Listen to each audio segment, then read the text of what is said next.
Salut les amis et bienvenue sur votre plateforme.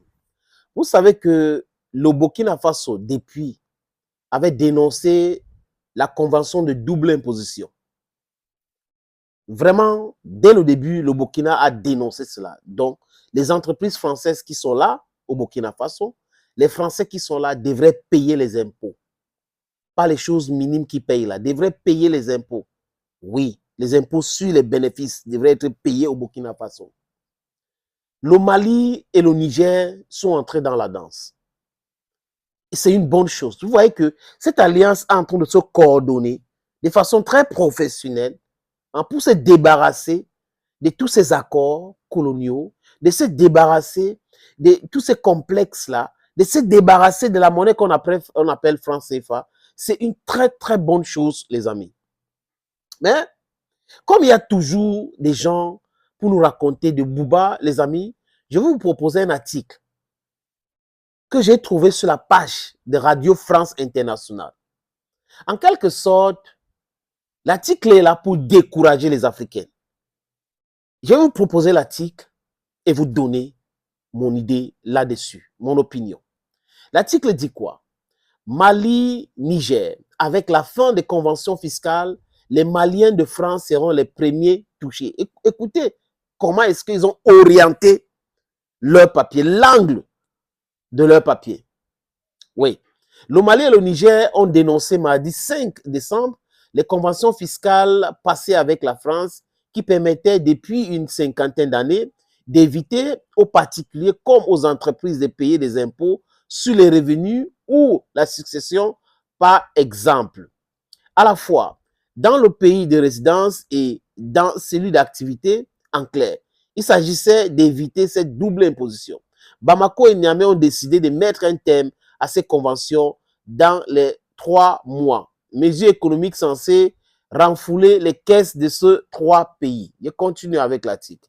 Cette double imposition ou cette double dénonciation constitue d'abord un énième message des défis adressés à Paris, les autorités maliennes et de transition et le CNSP nigérienne, la justifiant par l'attitude hostile persistante de la France.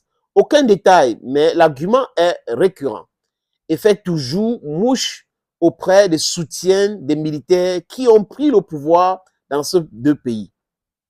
Après la dénonciation des accords de défense ou encore la suspension réciproque des délivrances des visas, pour ce qui concerne le Mali, la suppression de ces conventions fiscales est une nouvelle étape du détricotage des liens unissant ce pays à la France.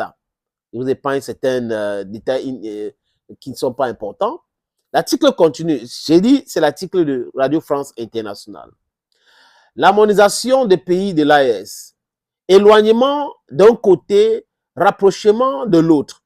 Après avoir lancé il y a 2 mois et demi l'Alliance des États du Sahel AES, le Mali, le Niger et le Burkina Faso ont annoncé il y a 3 mois, il y a 3 jours, désolé les amis, leur volonté de créer une confédération et même en termes une fédération.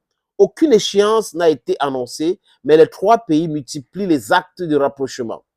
En supprimant les conventions fiscales qui les lient à la France, le Mali et le Niger se mettent en harmonie avec le Burkina Faso qui avait déjà pris cette décision au mois d'août. Fait inhabituel et notable, Bamako et Niamey ont fait leur annonce ensemble dans un communiqué conjoint. Le week-end dernier, c'est le Niger et le Burkina Faso qui s'étaient mis en conformité avec le Mali en s'acquittant. Les amis, je vous suggère, avant de donner mon opinion, commentaire là-dessus, de télécharger l'application Sendwave. Donc, nos amis qui sont en France, en Italie, en Belgique, en Espagne, en Irlande, au Royaume-Uni, au Canada, aux États-Unis, téléchargez l'application Sendwave. Sendwave s'écrit comment? S-E-N-D-W-A-V-E. Sendwave, en un mot. Sur App Store ou Play Store. C'est quoi Sendwave? c'est une application d'envoi d'argent à destination d'Afrique. Vous envoyez votre argent avec 0 frais d'envoi. Donc, vous pouvez envoyer jusqu'à 10 000 euros et pousser votre limite à 40 000 euros, les amis, par mois. N'oubliez pas, après avoir téléchargé l'application Sendwave, de mettre mon code promo SINETO. SINETO s'écrit comment? J'appelle S-E-N-A-T-O-R.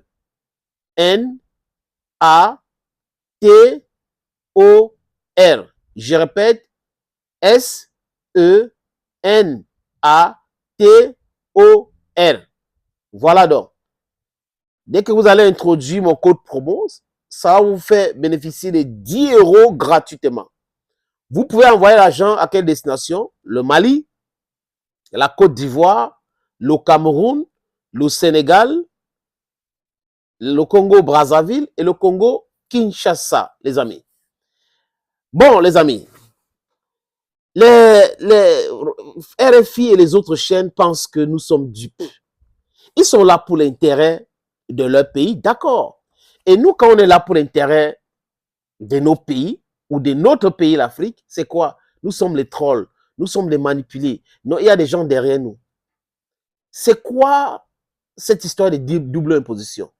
Donc, on nous demande à nous d'accepter que les entreprises françaises en Afrique ne payent pas les impôts sur leurs bénéfices, sur leurs revenus. Les particuliers ne payent pas les impôts sur leurs revenus. Vous comprenez ça, les amis? Il y a combien de multinationales africaines en France? Il y a combien? C'est une grosse escroquerie. Quand on vous dit que les gens qui vont souffrir, c'est les Maliens, c'est les qui sont en étranger, c'est faux et archi faux, les amis. C'est faux et archi faux. La France exploite plus l'Afrique que le contraire. Il y a combien d'entrepreneurs ou de multinationales, je dis encore, je répète, maliennes en France? La France gère beaucoup de secteurs au Mali. Donc, cette France devrait payer les impôts localement. Sur tout ce qu'elle fait, elle doit payer les impôts. Et que les sociétés sont quoi? Le droit France, droit malien et tout ça. Non. Ils doivent payer les impôts localement. Ah oui, c'est comme ça maintenant. Est-ce qu'on a une société de téléphonie mobile malienne en France? Est-ce qu'on a une société qui exploite l'eau en France? Est-ce qu'on a une société qui exploite les mines en France? On n'en a pas. Donc, les amis, la vérité, c'est que les pays du Sahel, Assimi Goïta, Ibrahim Traoré, Tchani ont bien réfléchi avec des économistes chevronnés. Et ils ont dit, voilà les niches, là où on aura de l'argent. Il y a beaucoup d'argent. Donc, RFI veut nous dire que le Nigeria qui demande que Air France paye ses impôts là-bas, c'est le Nigeria va payer de quoi? C'est la France qui a forcé les Africains à accepter ce banditisme, cette escroquerie, parce qu'elle a les sociétés en Afrique, elle exploite l'Afrique sauvagement. Un député de l'Assemblée nationale de la France a dit quoi? Que la France vole 215 milliards en Côte d'Ivoire chaque année en termes d'impôts. En retour, c'est combien? Les particuliers qui envoient l'argent, 100 euros, 200 euros, c'est ça qu'on veut comparer avec des structures qui brassent les milliards et qui refusent de payer les impôts? Non. Au Cameroun, toutes les sociétés françaises devraient payer les impôts localement. Cette double imposition, finit ça. Ils ferment leur boutique. Ils veulent aller payer les impôts en France, mais ils doivent payer au Cameroun, ils doivent payer en Afrique, ils doivent payer au Burkina Faso, ils doivent payer au Niger, ils doivent payer partout. Pourquoi est-ce que les autres pays paient les impôts localement? Les autres multinationales paient les impôts localement. C'est uniquement les entreprises françaises. Et les gens osent nous expliquer que vraiment, c'est les Maliens de la diaspora qui vont souffrir. Souffrir par rapport à quoi? Par rapport à quoi? Si quelqu'un va envoyer l'argent en Afrique, après on a augmenté le taux, et qu'en retour, il se rend compte que non, mon pays est en train de bénéficier des milliards et des milliards pour construire des routes, pour construire des industries, pour les secteurs. Il sera content, les amis. Vous croyez que quoi? Certains vont même rentrer au pays. Laissez-nous tranquilles. Si la France fait les affaires en Afrique, chez nous, cette France-là doit payer les impôts en Afrique. Les impôts sur l'intérêt, les impôts sur la fortune, la France-là doit payer parce qu'il y a du capital flight. Ils prennent cet argent, ils envoient en France pour développer la France.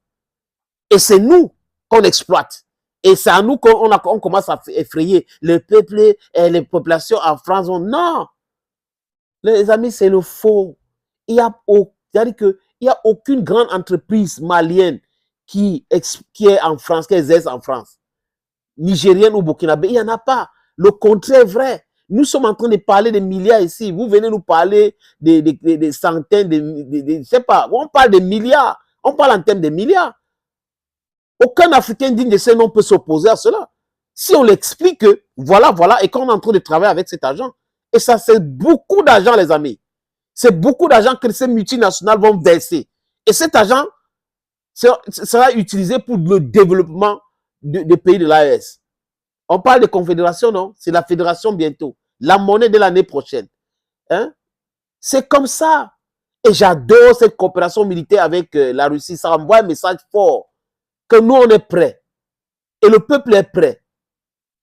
Dans cette deal, c'est la France qui va perdre. Et la France est en train de perdre. Désolé pour la France qui pensait qu'elle pouvait manipuler le peuple africain éternellement. Non. End of the story. Thank you, friends. And bye-bye for now.